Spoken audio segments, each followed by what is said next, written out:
I have like this affinity for old books, and one time I was shopping at an antique store around here and I found a book about soil. And when I opened it up, a card fell out and it was talking about the right time to plant cucumbers and how you need certain soil types to grow things here in this area. And I think that this program is a way to expand that knowledge to everybody. My name is Dave Lawler. I live here in Ishpeming, and I got involved with Partridge Creek first as a volunteer and now working here with the interns as part of the STEM program. We decided that we wanted to explore looking at growing through a different lens, through a technological lens, and we had an opportunity to go out for a grant and get some money to buy these sensors that would allow us to look at different data components of growing food, like soil temperature, soil moisture, light intensity, things like that. So we got soil light sensors and then 3 soil moisture sensors that also measure temperature as well.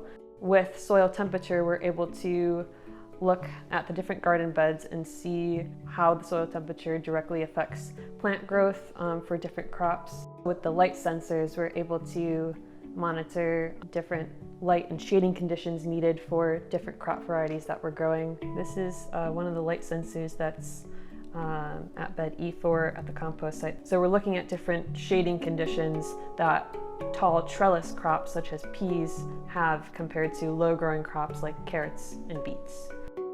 A common question that people ask is, am I watering too much? Do I need to water more? When should I be planting things? And as we're starting to experiment with these sensors and get the data back, we're starting to ask ourselves those questions like, is there an advantage to maybe doing a heavy mulch in a raised garden bed, or maybe planting in a hugelkultur versus in ground? The other component to this is that it's a community-based organization, and we're looking at new ways to engage the community, and this technological component to this is a new way to engage the community, especially through STEM, through kids. We have this ability to say, hey, do you want to learn more about programming or learn more about collecting data over the internet, not just farming?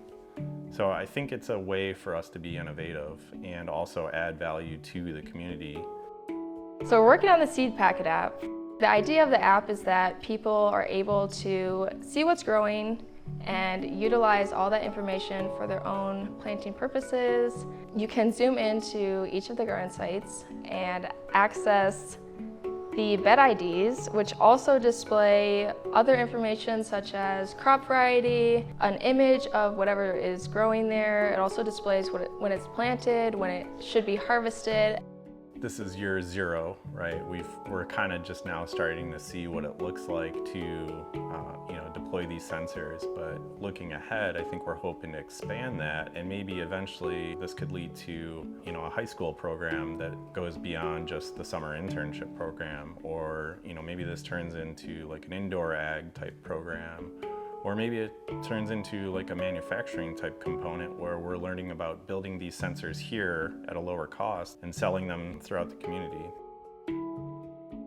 Things change, the climate changes, and that knowledge gets lost, and what we're trying to do is kind of compile that knowledge from the community and share that so that we can grow year over year and expand that knowledge and teach people how to be successful in growing their own food.